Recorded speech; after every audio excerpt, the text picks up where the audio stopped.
Class 7-এ 44 পাতার 3টি অঙ্ক আছে। 5-এর দাগের, 10-এর দাগের এবং 12-র দাগের। এই 3টি অঙ্ক আমি করে দিয়েছি। একটি বন্যাত্রাণ শিবিরে 4000 জনের 190 দিনের খাবার মজুদ আছে। 30 দিন পর 800 জন লোক অন্যত্র চলে গেলেন। যারা রয়ে গেলেন অবশিষ্ট খাদ্যে তাদের কতদিন চলবে? তো আমি এখানে সমস্যা তৈরি করেছি। সমস্যাটা কী আছে না, আমাকে বের করতে হবে কত দিন অবশিষ্ট খাবারটা চলবে। লোকসংখ্যা কত আছে? 4000।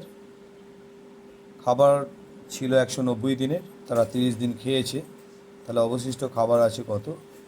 160 দিনে।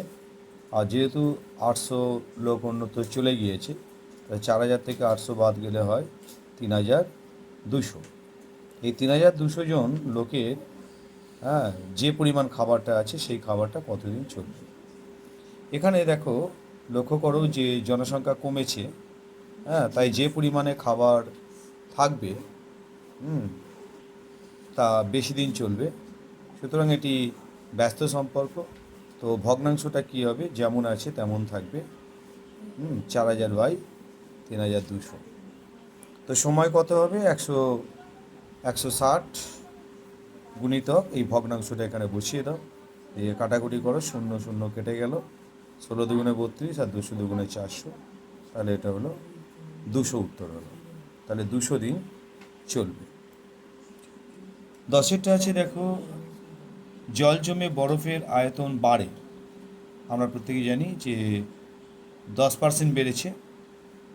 তো সেক্ষেত্রে সাধারণ জল এবং বরফের অনুপাতটা কত হবে? জলের আয়তন যদি ধরে নিলাম যে 100 একক, তাহলে বরফের আয়তনটা কত হবে? না, যেহেতু 10% বেড়েছে সেহেতু এটা হবে 100 যোগ 10 সমান 110। তাহলে জল ও বরফের অনুপাতটা হবে 100:110। 0 0 কেটে গেলে 10:11। 10:11, এটা হচ্ছে অ্যান্সার। 12 দাগের অঙ্কতে আছে, প্রীতমের গল্পের বই ও পড়ার বইয়ের সংখ্যার অনুপাত 2:5। প্রীতমের গল্পের বই 4টি হলে পড়ার বই কটি?